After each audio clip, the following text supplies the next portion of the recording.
চারটি খাল দখলমুক্ত করতেই ঢাকা দক্ষিণ সিটি কর্পোরেশন বাজেট করেছে ৯০০ কোটি টাকা। ৩ বছর কেটে গেলেও কাজের অগ্রগতি শূন্যের কোটায়। তবে দখলমুক্ত হওয়ার পর প্রবাহমান খালে মাছ চাষ, ফুড কোর্ট, ওয়াকওয়ে নির্মাণ ও নানা অবকাঠামোর পরিকল্পনা অপ্রয়োজনীয় বলে মনে করছেন নগর বিশেষজ্ঞরা। তারা বলছেন, উন্নয়নের নামে অযাচিত এবং কয়েক গুণ বেশি ব্যয় দেখিয়ে হরিলুটের আয়োজন ছিল দক্ষিণ সিটি কর্পোরেশনের। নাজিবুর রহমানের রিপোর্ট, ক্যামেরায় তারিক হাসান। নদী বিধৌত ঢাকার ভেতরে জালির মতো ছিল খাল আর জলাশয়, কিন্তু সেই খাল ভরাট, দখল আর দূষণের কারণে অস্তিত্ববিলীন। সেই খেসারত দিচ্ছে নগরবাসী। অল্প বৃষ্টিতে যেমন সড়কে পানি জমে যায়, তেমনি অতিবৃষ্টির কারণে তৈরি হয় দীর্ঘ ভোগান্তি। রাজধানীবাসীর এমন করুণ দশাকে পুঁজি করে লুটপাটের বিশাল আয়োজন সাজিয়েছিলেন ঢাকা দক্ষিণ সিটি কর্পোরেশনের মেয়র শেখ ফজলে নূর তাপস। 4টি খাল উদ্ধারের জন্য বরাদ্দ আনা হয় ৯০০ কোটি টাকা। খালগুলোতে দীর্ঘদিন ধরে জমে থাকা ময়লার স্তূপ আর দখল হয়ে যাওয়া ঢাকার এসব খাল উদ্ধার করে মাছ চাষের পরিকল্পনা এঁকেছিল ঢাকা দক্ষিণ সিটি কর্পোরেশন। অবাস্তবে পরিকল্পনা বাদ যায় মন্ত্রণালয়ের হস্তক্ষেপে।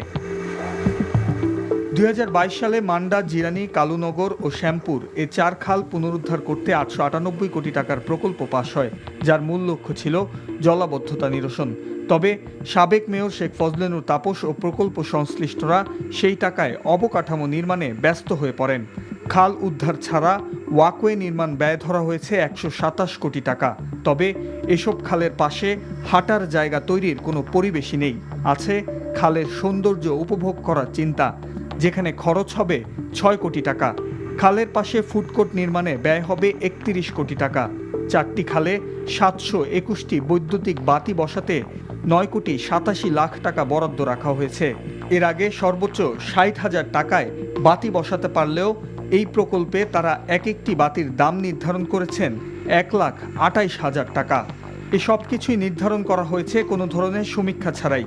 সিটি কর্পোরেশনের এমন কর্মকাণ্ডের সমালোচনা করেন নগর বিশেষজ্ঞরা। জনগণের এই ট্যাক্সের এই হাজার হাজার কোটি টাকা ব্যয় করেও সেটার সুফল কিন্তু জনগণ পাচ্ছে না। 4টা খালের এই যদি সংস্কার কার্যকরভাবে না হয়, তাহলে এই ৯৮০ কোটি টাকা ব্যয়ের পর এটার কার্যকারিতা সুফল খুব একটা ভালোভাবে পাওয়া যাবে বলে মনে হয় না। প্রকল্পে ঝাঁপিয়ে পড়লাম, অথচ আমরা জানি না প্রকল্পে কি করা যাবে কি করা যাবে না। এতদিন পরে 3 বছর পার হয়ে গেল, সময়টা নষ্ট হলো, কিন্তু এখনও সেই প্রকল্পটা আসলে এগোয়নি। এখন বলা হচ্ছে যে নতুন করে আমরা নকশা করব, আরও নতুন করে দেখব যে সিএস ম্যাপ দিয়ে করা যায় কি যায় না। এটা তো শুরুতেই করার কথা ছিল। জায়গা বা প্রয়োজন কোনোটি না থাকা সত্ত্বেও এসব খালে ১৭০ কোটি টাকা দিয়ে পথচারী সেতু, যান চলাচলে সেতু নির্মাণ করতে চায় দক্ষিণের নগর প্রশাসন। এমন অসঙ্গতি কাটিয়ে জনগুরুত্বপূর্ণ এই প্রকল্পের পুনরায় কাজ শুরু হবে বলে জানান সংস্থাটির প্রধান নির্বাহী কর্মকর্তা। কোনটা সোজা কথা, এই মুহূর্তে এটি করাটা সমীচীন হবে সেটি হয়তো একটি রিঅ্যাসেসমেন্টের একটি বিষয় আসবে। তো আশা করি যে প্রকল্প পরিচালক কিংবা মন্ত্রণালয়ের মাধ্যমে সেটিও আমরা আবার পুনরায় পরীক্ষা নিরীক্ষা করে ব্যয়গুলো যাতে যথার্থ হয় সেই বিষয়গুলো আবার একটা পর্যবেক্ষণ করে সেটার বাস্তবতার আলোকে সেই সিদ্ধান্তটাও নেওয়া হবে। ক্ষমতার অপব্যবহার করে সাবেক মেয়র শেখ ফজলে নূর তাপস বাস্তব ভিত্তিক প্রকল্প নিয়ে খাল উদ্ধার কার্যক্রম পরিচালনা করলে রাষ্ট্রীয় অর্থের অপচয় রোধ সহ নাগরিক সেবা নিশ্চিত হতে বলে মত বিশেষজ্ঞদের। Najibur Rahman, NTV news, Dhaka. ভবদহের জলাবদ্ধতা প্রকৃতিরই এক প্রতিশোধ। পরিবেশকে পাশ কাটিয়ে গ্রহণ করা প্রকল্পই গলার কাটা হয়ে দাঁড়িয়েছে।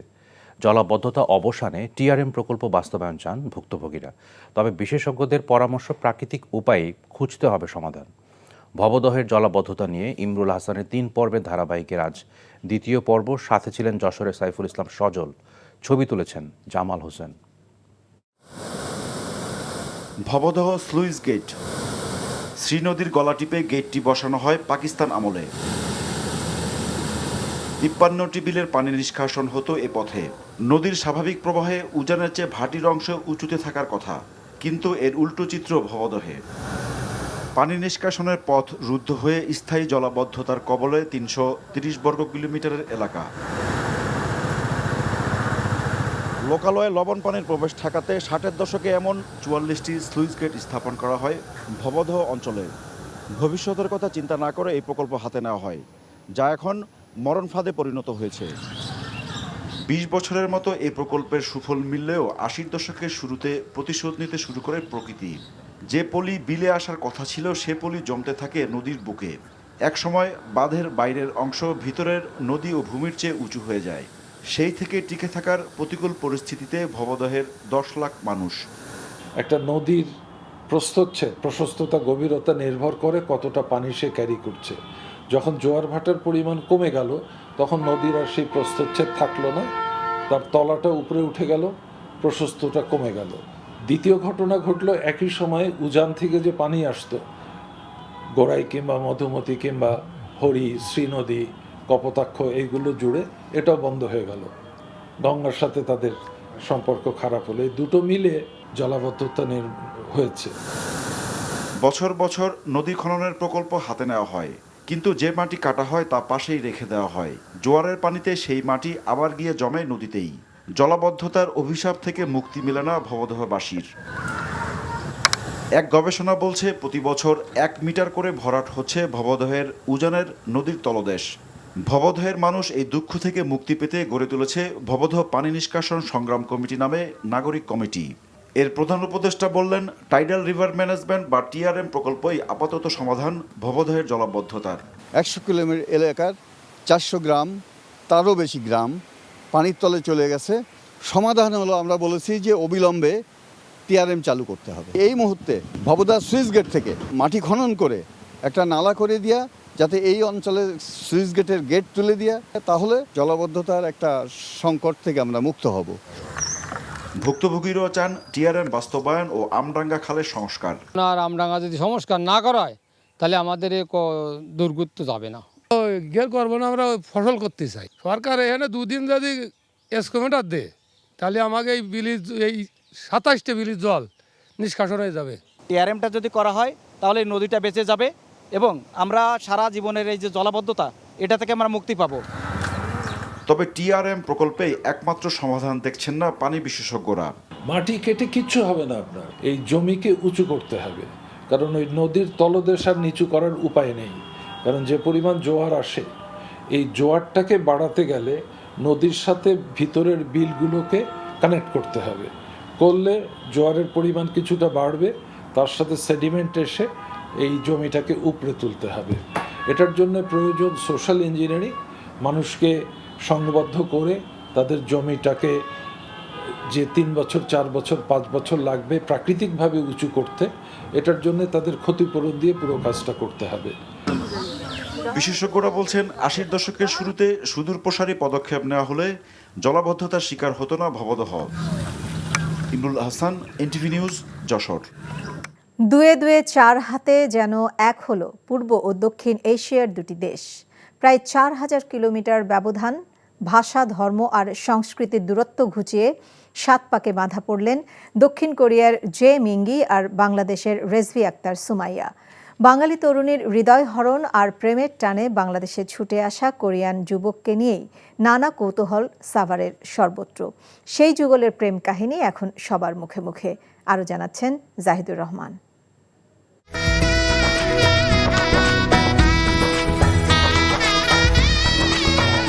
পরিচয় মাত্র 4 মাসের, ইন্টারনেটের মাধ্যমেই প্রেম অতঃপর বিয়ের সিদ্ধান্ত।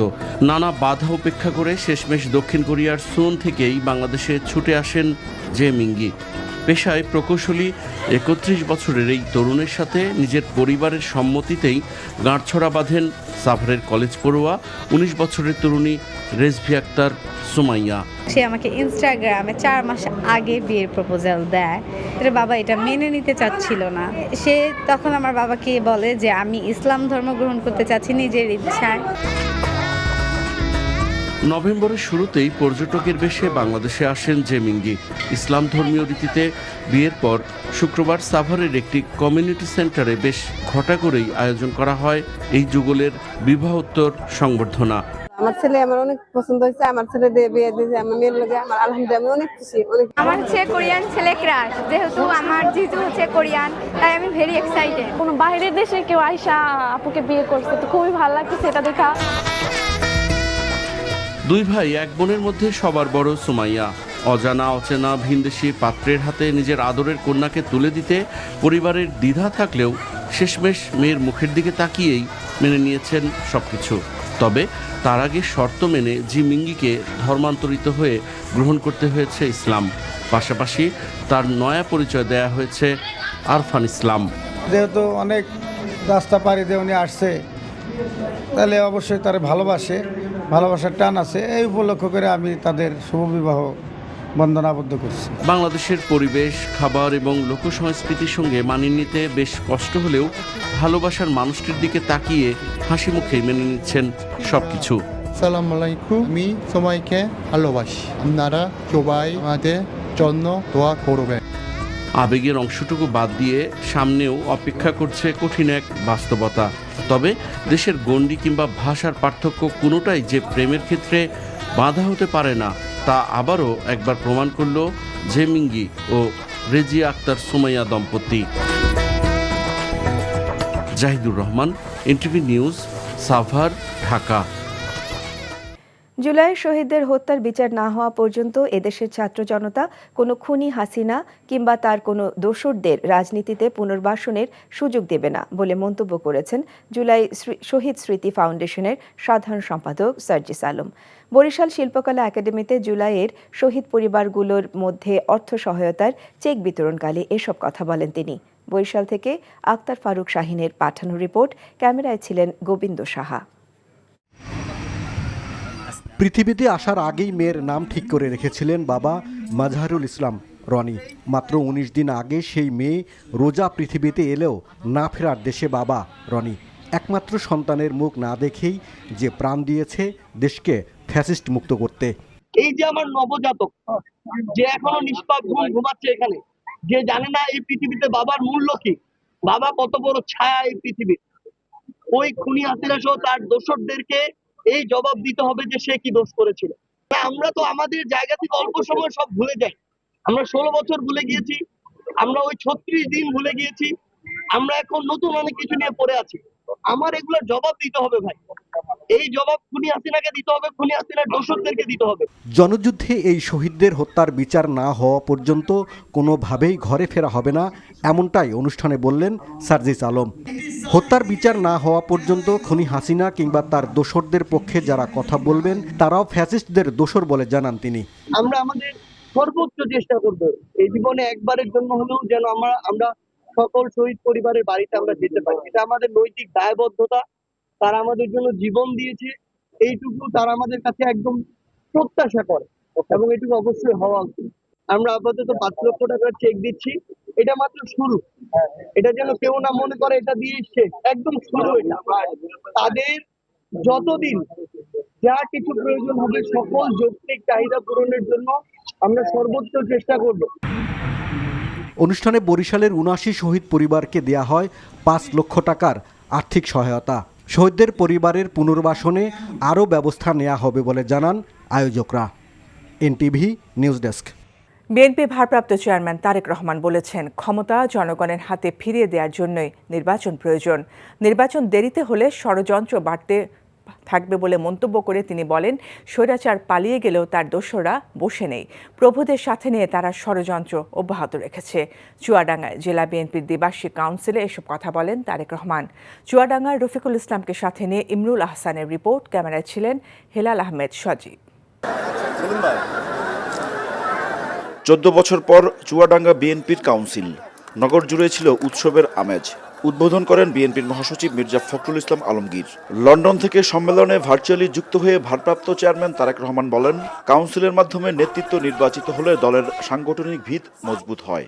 গণতন্ত্র আর ভোটাধিকারের আকাঙ্ক্ষা বাস্তবায়নে অন্তর্বর্তীকালীন সরকারকে সমর্থন দিয়েছে বিএনপি উল্লেখ করে তিনি বলেন, ভোট দেরিতে হলে দেশের সংকট বাড়বে। দেশের মানুষের ক্ষমতা দেশের মানুষের হাতে ফিরিয়ে দেওয়ার লক্ষ্যেই নির্বাচন প্রয়োজন, এবং নির্বাচন যত দেরি হবে, প্রিয় সহকর্মীবৃন্দ, প্রিয় ভাই বোনেরা, এটি হচ্ছে বাস্তবতা, তত ষড়যন্ত্র বৃদ্ধি পাবে। যেই স্বৈরাচারকে জনগণের অভ্যুত্থানের মাধ্যমে হটিয়ে দেওয়া হয়েছে, সেই স্বৈরাচার কিন্তু বসে নেই। সেই স্বৈরাচার কিন্তু তাদের ষড়যন্ত্রে তাদের দেশি বিদেশি প্রভুদের সাথে মিলে বসে ষড়যন্ত্র করেই যাচ্ছে।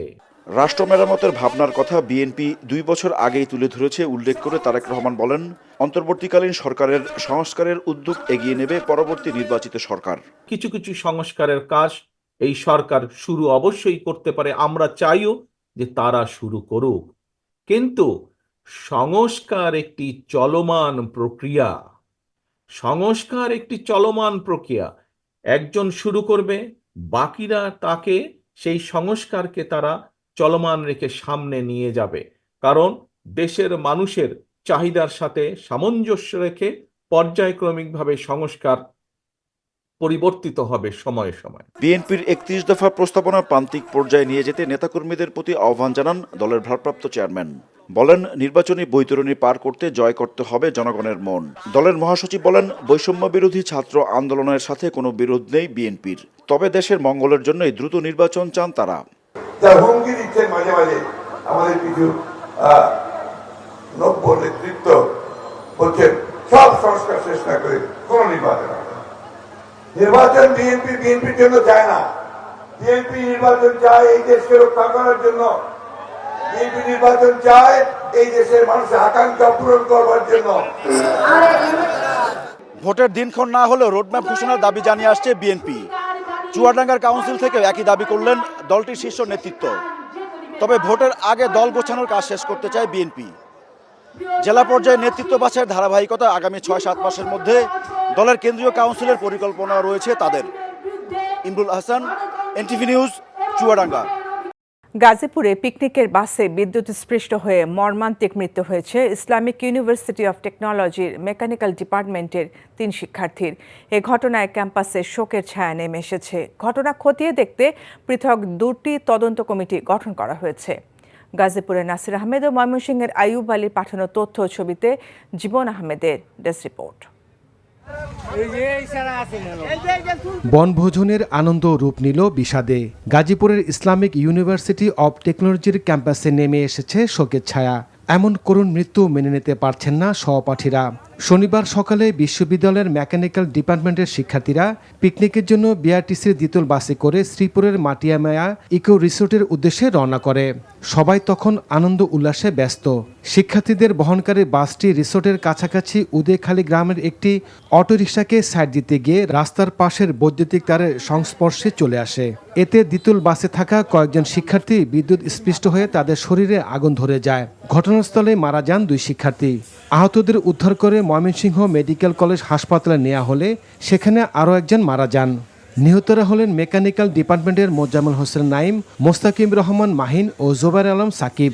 তার মধ্যে বাজে হুরুস করে ওঠার পরে একটা ছেলে দেখলাম পড়ে গেল। দেখি মানে ওই সাইডে ছেলেরা জানালা দিয়া লাফ দিয়া পড়তেছে, তারপর লাফ দিয়া পড়তেছে, তারপর দিয়ে শরীর থেকে আগুন ছিটতেছে, ধোঁয়া উঠতেছে। এই লোকটার সাথে সাথে মারা গেছে, আর একটা লোক এখানে পানি দিছে পরে এনও মারা গেছে আরেকটা লোক। এই ঘটনায় জেলা প্রশাসন ও বিশ্ববিদ্যালয় কর্তৃপক্ষ পৃথক 2টি তদন্ত কমিটি গঠন করেছে। তো ওরা সকালবেলায় রওনা দিয়েছে। জাস্ট আমি আইইউটির কাছাকাছি, তখন আমি আমার একজন প্রফেসর হাসান হাবিব আমাকে ফোন দিল, স্যার একটা দুর্ঘটনা ঘটে গেছে, আমাদের ডাবল ডেকার বাস পিছনের যেটা সেটা ইলেকট্রিফাইড হয়ে গেছে। বলছে স্যার যারা খুবই ইনজুর্ড তারা ময়মনসিংহের দিকে চলেন। আহত অন্য শিক্ষার্থীরা ময়মনসিংহ মেডিকেল কলেজ হাসপাতালে চিকিৎসাধীন রয়েছেন।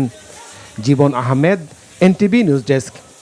গণসংহতি আন্দোলনের প্রধান সমন্বয়ক জোনায়েদ সাকি বলেছেন, নির্বাচনী আইন এমনভাবে সংস্কার করতে হবে যাতে মানুষের ভোটের অধিকার কেউ কেড়ে নিতে না পারে।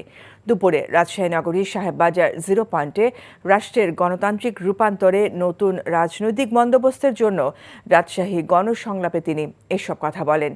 সাকি বলেন, নির্বাচন কমিশনকে ব্যবহার করে অতীতে সব স্বৈরাচারী সরকার জনগণের ভোটের অধিকার কেড়ে নিয়েছে, তাই রাষ্ট্র সংবিধান বদলাতে হবে। বলেন, বাংলাদেশে একটি নতুন রাজনৈতিক বন্দোবস্তের প্রয়োজন। এ সময় উপস্থিত ছিলেন রাজশাহী জেলা গণসংহতি আন্দোলনের আহ্বায়ক মুরাদ মোর্শেদ সহ অনেকেই।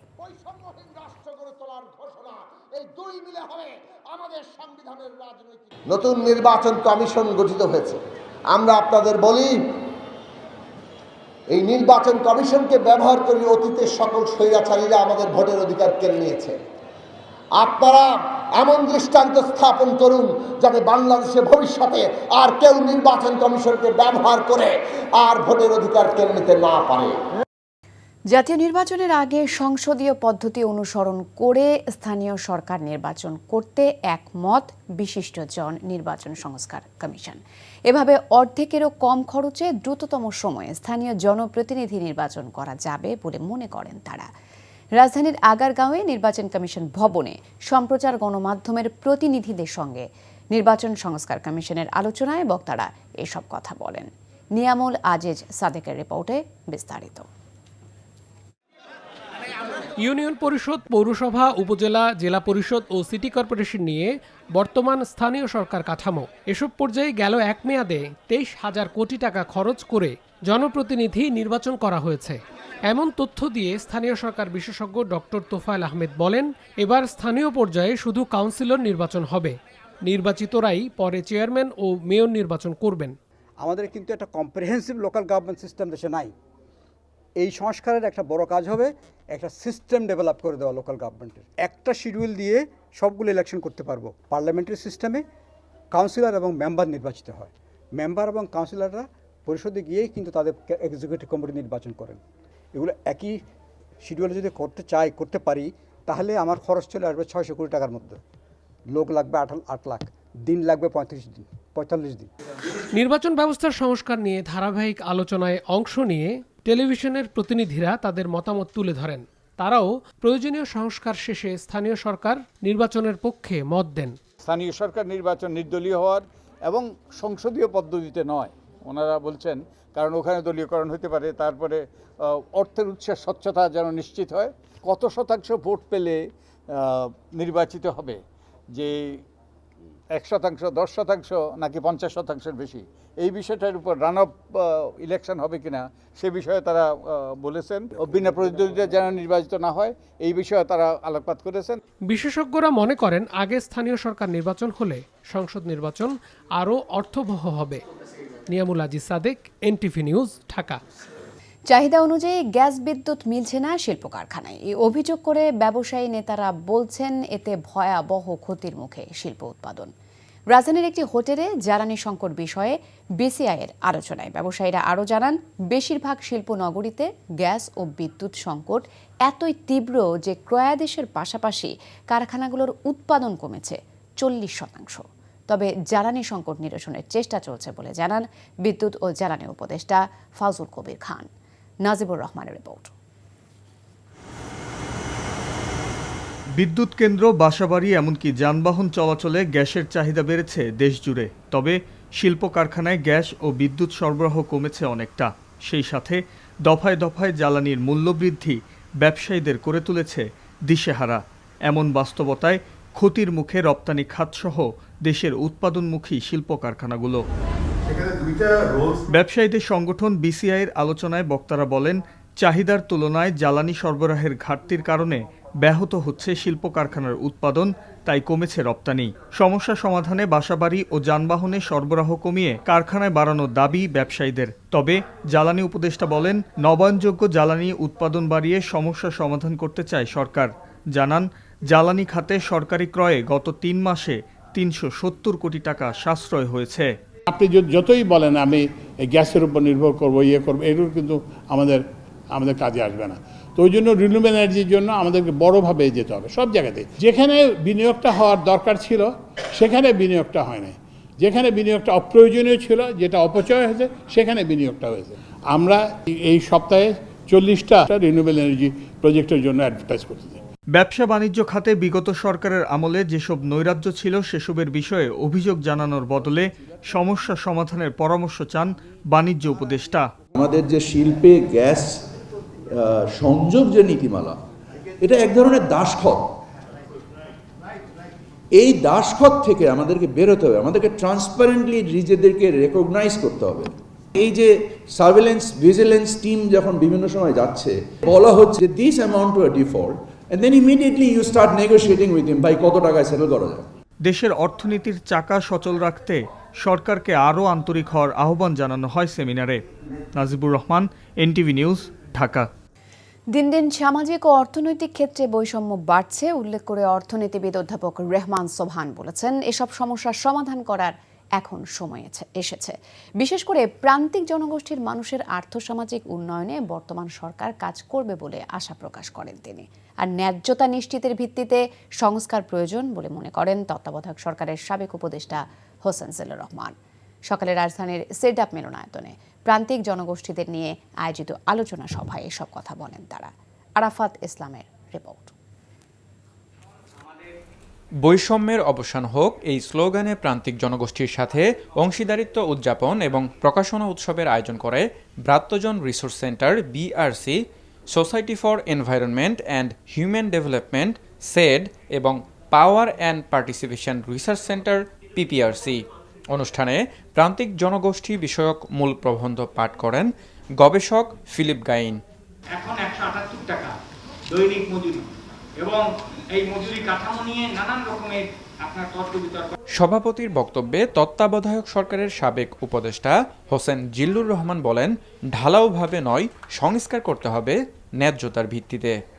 ন্যায্যতা নিশ্চিত করার সংস্কার হতে হবে। সংস্কার হলেই, সংস্কারের মাধ্যমেই উনারা যে বললেন, উনারা আতঙ্কিত থাকেন। সংস্কারের মধ্যে তাদের বর্তমান চা শ্রমিকের উনারা বললেন বর্তমান সুবিধাও চলে গেছে। ন্যায্যতা নিশ্চিত করতে পারে এই সংস্কারে কিন্তু আজকের এই মুহূর্তের অন্যতম দাবি এবং আমাদের এই বিশেষণগুলো যুক্ত করার জন্য প্রয়োজন হয়ে গেছে। বেসরকারি গবেষণা প্রতিষ্ঠান সিপিডির প্রতিষ্ঠাতা চেয়ারম্যান অধ্যাপক রেহমান সোবহান বলেন, বৈষম্য দূরীকরণে প্রান্তিক জনগোষ্ঠীর সমস্যা সমাধান করার এখন সময় এসেছে। বৈষম্য বিরুদ্ধে যদি আপনি সংগ্রাম চালাতে চান, তো সবচেয়ে বেশি যে একটু প্রান্তিক সমাজ আছে এখানে, সবচেয়ে যে বৈষম্যের যে বিক্রম আছে এখানে, এটা তো আপনার সব আছে এখানে।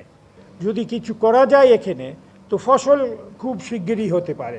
এন্ড একটা সমস্যা যে আমার কালেকটিভলি যে সমাধান করা যাবে এখানে ঠিক করে, এন্ড দেন আপনি এক দল করে আপনি ইউনুস সাহেবের সামনে যাবেন, বলেন কি এইটা করা যাবে আপনার জন্য। এ সময় আদিবাসী, ভিন্ন সম্প্রদায় ও চা শ্রমিক সহ পিছিয়ে পড়া জনগোষ্ঠীর জীবনমান উন্নয়নে বেশ কয়েকটি সংস্কার প্রস্তাব তুলে ধরা হয়। আরাফাত ইসলাম, এনটিভি নিউজ, ঢাকা।